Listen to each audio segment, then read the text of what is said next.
Hello বন্ধুরা, সুপ্রভাত। কেমন আছো তোমরা সবাই? আশা করছি সবাই খুব ভালো আছো। আমি দীপা, আমার নতুন আরও একটি ঝলমলে ব্লগে তোমাদের সকলকে জানাই অনেক স্বাগত, অনেক ভালোবাসা। আর আজকের দিনটা হলো রবিবার, আর ঘড়িতে এখনই 6:45 মতন বাজে। বাইরে হচ্ছে অঝোরে বৃষ্টি। সকালের দিকে তো ঘুম থেকে উঠতে একদমই ইচ্ছে করে না, আর আজকে তো রবিবার, মাসের শেষ তারিখ। ওই জন্য কিন্তু চিকুর পাপার আজকে অফিস রয়েছে। রবিবার হলে যে তাও একটু ঘুমাবো বা কিছু, সেরকম তো আর হলোই না। তারপরে উঠে এখন এই যে চিকুর পাপার জন্য একটু স্যান্ডউইচ বানিয়ে দিচ্ছি। আর আমি এই চিজটা ব্যবহার করে থাকি, স্লাইস করা চিজ, ভীষণ ভালো জানো তো। অন্যগুলো কি হয়, গ্রেট করা ঝামেলা থাকে, এটাতে তুমি গ্রেট না করলেও হয়ে যায়, নর্মাল এইভাবে ব্রেডের মধ্যে দিয়ে দিলেও হয়। তো এখানে আমি স্যান্ডউইচটা প্রথমে না একটু ভালো করে সেঁকে নিয়েছিলাম, তার উপর একটু টমেটো সস আর একটু মেয়োনিজ দিয়ে দিয়েছি। বেশি কিন্তু দেবো না, আমি অল্প করেই দিচ্ছি, যেহেতু সেই লাঞ্চ টাইমে খাবে আর তখন কিন্তু অনেকটাই নরম হয়ে যাবে। সেই জন্য হালকা করে একটু দুরকম সস দিয়ে দিলাম। আর এর মধ্যে কিন্তু সেজওয়ান চাটনিও দিতাম, তো চাটনিটা যেহেতু শেষ হয়ে গেছে সেই জন্য দিতে পারলাম না। আর উপর থেকে একটু পনির গ্রেট করে দিয়েছি, সাথে কয়েক টুকরো ক্যাপসিকামও দিয়ে দিয়েছি। তো এখন আরেক পিঠে যে আমি পাউরুটিটা দিয়ে ঢাকা দেবো, সেই রুটিটা কিন্তু আমি এরকম খানিকটা ডিম টোস্টের মতন বানিয়ে নিচ্ছি, নিয়ে তার উপর দিয়ে ঢাকা দেবো। খেতে কিন্তু দুর্দান্ত লাগে জানো তো। আর উপর থেকে কিন্তু আমি একটু ব্ল্যাক পেপারও ছড়িয়ে দেবো। তো এদিকে দেখো আমি এক পিঠ করে এই পাউরুটিগুলো এরকম ভেজে নিয়েছি। তো তারপরে কিন্তু ওই স্যান্ডউইচের উপরে আমি দিয়ে দেবো। আমি কিন্তু সবসময় এইভাবে বানিয়ে থাকি। আর এর মধ্যে কিন্তু পেঁয়াজ কুচি, শশা কুচি দিলে তো খেতে আরও বেশি ভালো লাগে, কিন্তু এই গরমের সময় না খাবারটা নষ্ট হয়ে যেতে পারে, সেই জন্য পেঁয়াজ আর শশাটা একটু স্কিপ করে গেছি। আমার আগের দিন ভিডিওতে আমার একটা বন্ধু কমেন্ট করেছে, সুকান্ত জানা। তো সে জানিয়েছে যে আমার ভিডিও দেখলে অনেক কিছু শেখা যায়। সত্যি কথা বলতে আমার ভিডিও দেখে তোমরা কতটা কি শিখতে পারো জানি না, তবে আমার এই সাংসারিক জীবনে 3 বছরের যতটুকু আমার নিজস্ব অভিজ্ঞতা হয়েছে সেইগুলো কিন্তু তোমাদেরকে বলে থাকি। তো খুব ভালো লাগলো তোমার এই কমেন্টটা শুনে, যে আমার দেখে অন্তত কিছু তোমরা একটু আইডিয়া পেয়েছো। আর এদিকে একটু তাওয়ার মধ্যে আমি বাটার দিয়েছি, দিয়ে আমি স্যান্ডউইচগুলো এপিটোপিট করে সেঁকে নিয়েছি। খুব একটা বেশি সেঁকার দরকার নেই, তা নাহলে আবার শক্ত হয়ে যেতে পারে। তো তারপর ওই যে পিৎজা কাটার দিয়ে আমি সুন্দর করে দুভাগ করে নেব। তো এতগুলো কিন্তু চিকুর পাপা খাবে না, মোটামুটি 5-6 পিস মতন দেবো, আর বাদবাকি 1 পিস মতন থেকে যাবে। তো সেটাই আর কি আমরা খেয়ে নেব।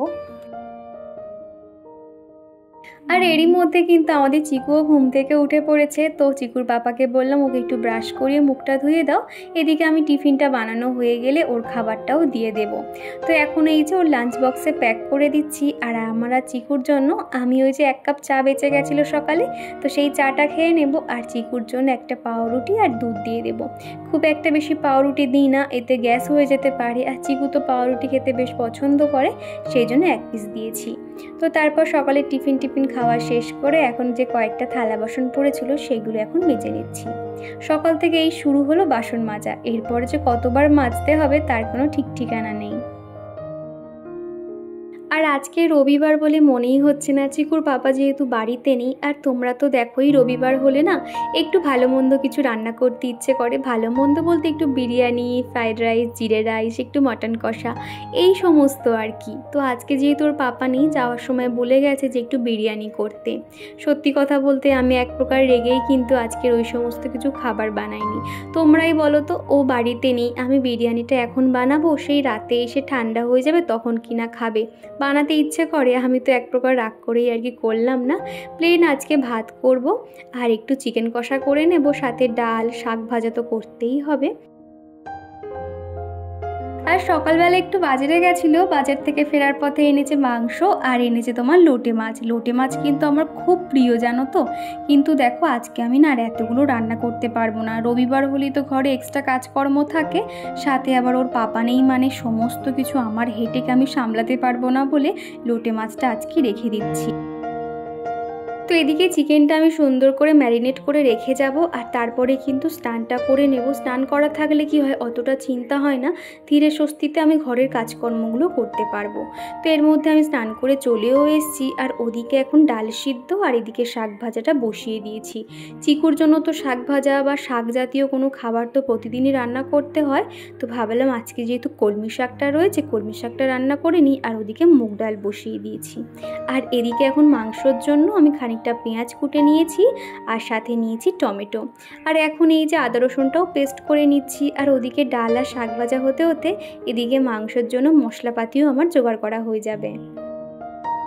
তুলাদের জিজ্ঞাসা করেছো চিকুর বার্থডে কবে। চিকুর বার্থডে কিন্তু খুব তাড়াতাড়ি আসতে চলেছে, সেটা হলো 17ই আগস্ট হলো চিকুর বার্থডে। আর মধু জানিয়েছো তুমি একটা ছোট বাচ্চা নিয়ে কত সুন্দর কাজকর্ম করো। কি জানো তো, এগুলো কিন্তু প্রথম প্রথম একদমই পারতাম না। তখন যেন নিজেকে খুব অসহায় মনে হতো যে আমি কি করব, আমি রান্না বান্না করব নাকি ঘরের কাজ করব নাকি ওকে সময় দেব। সব মিলিয়ে কিন্তু এক প্রকার পাগল পাগল মনে হতো। মাঝে মাঝে না খুব ভেঙে পড়তাম, একা আমি কান্নাকাটি করতাম। কিন্তু সময়ের সাথে সাথে না একটু প্ল্যানিং মাফিক চলেছি এবং কোন সময় করলে কোন কাজটা আমার করতে সুবিধা হবে, তো তারপর থেকে দেখেছি আর কোনো রকম কিন্তু সমস্যা হয় না। আর কি জানো তো, তোমার সংসারের কাজ কিন্তু তোমাকেই টাইম মাফিক করতে হবে বা তোমাকেই প্ল্যানিং বার করতে হবে যে কোন সময় কোন কাজটা তুমি করবে। অন্য কেউ বলে দিলে কিন্তু সেক্ষেত্রে দেখবে ঠিকঠাক হয় না। আর ওদিকে কিন্তু আমার ডালও হয়ে গেছে, শাক ভাজাটাও হয়ে গেছে। আর এখন এই তো মাংসের আলুটা প্রথমে ভেজে তুলে রাখলাম আর এখন মাংস রান্নাটাও করে নেব। আর আজকে সকাল থেকে না একটুও বসিনি, ওই যে সকালে টিফিন বানিয়েছি তারপর থেকে কিন্তু হাতে হাতে সমস্তটাই জোগাড় করে নিয়েছি। মোটামুটি আমার 10:30টার মধ্যে আমার রান্নাবান্না কমপ্লিট হয়ে গেছিলো। আর দেখলেই তো সকাল থেকে শুরু হয়েছে বৃষ্টি, একটু করে থামছে একটু করে বাড়ছে আর কি, কিন্তু অনবরত বৃষ্টি পড়েই যাচ্ছে টিপ টিপ করে। তো এই অবস্থায় কিন্তু চিকুর পাপা এক প্রকার বেরিয়ে গেছে, তাও ভালো, ও যখন বেরিয়েছিল সেই সময় কিন্তু এত পরিমাণে বৃষ্টি হচ্ছে না। আর এখন দেখো বাইরে বৃষ্টি পড়ছে আর আমি এখানে রান্না করছি। মাঝে মাঝে কিন্তু বৃষ্টির ঝাঁট এলে জানালাটা বন্ধ রাখতে হচ্ছে, আর মাঝে মাঝে না বন্ধ রাখলে গরমও লাগছে, তো একটু করে খুলছি আর একটু করে এদিকে রান্না করছি। আর তোমরা কিন্তু সব সময় দেখে থাকো আমি কিন্তু আগে ঘরের কাজকর্ম সেরে তারপরে কিন্তু রান্নার দিকে আসি। আর সব সময় তো একই রুটিন ফলো করি, আর আজকে মনে হলো যে চলো আজকে রান্না বান্নাটা সেরে নিই, তারপরে নয় ঘরের কাজকর্ম করব। আর আমি যখন রান্নাঘরে ছিলাম চিকু কিন্তু ঠিক আমার পাশে ওই বারান্দাতে থালা বাসন নিয়ে খেলছিল, ও কিন্তু রান্না করছিল। তো তোমরা অনেকে জিজ্ঞাসা করো না আমি যখন ঘরে কাজকর্ম করি চিকু তখন কি করে, ও ঠিক কিন্তু আমার আশপাশেই থাকে, যে একা ওকে একটা ঘরে বসিয়ে দিয়ে আমি রান্নাঘরে চলে আসবো এটা কিন্তু হয় না। তো ওদিকে রান্নাবান্না সেরে নিয়েছি, কিন্তু রান্নাঘরটা এখনও পরিষ্কার করা হয়নি। তো ভাবলাম চলো আগে মেন গেট থেকে কাজকর্ম শুরু করি, টুকটুক করে তারপর রান্নাঘরে এসে রান্নাঘরটাও পরিষ্কার করে নেব। আর এখন এই তো চলে এসেছি বেডরুমটা পরিষ্কার করে নেব। সব সময় যেহেতু প্রতিদিন কাজের সাথে টুকটাক করে তো ঘরের ডাস্টিং ক্লিনিংয়ের কাজ করতে থাকি, আর আজকে কিন্তু ভাবছি ডিপ ক্লিনিং করব। চিকুর পাপা যেহেতু নেই, ওদিকে রান্নাবান্না হয়ে গেছে, আমার আর কোনো টেনশন নেই, ভালোভাবে কিন্তু ঘরের কাজকর্মটা করতে পারবো। প্রত্যেক সপ্তাহে কিন্তু আমরা এইভাবে যদি একটু ঘরটাকে পরিষ্কার করে নিই সেক্ষেত্রে কিন্তু অনেক পরিষ্কার পরিচ্ছন্ন থাকে, ওই একসঙ্গে আর অনেক ময়লা ঘাঁটতে হয় না। তো চিকু তো দেখলে বিছানায় শুয়েছিল, ওকে এখন চেয়ারে বসিয়ে দিয়েছি, দিয়ে এখন বিছানাটা পরিষ্কার করে নিচ্ছি।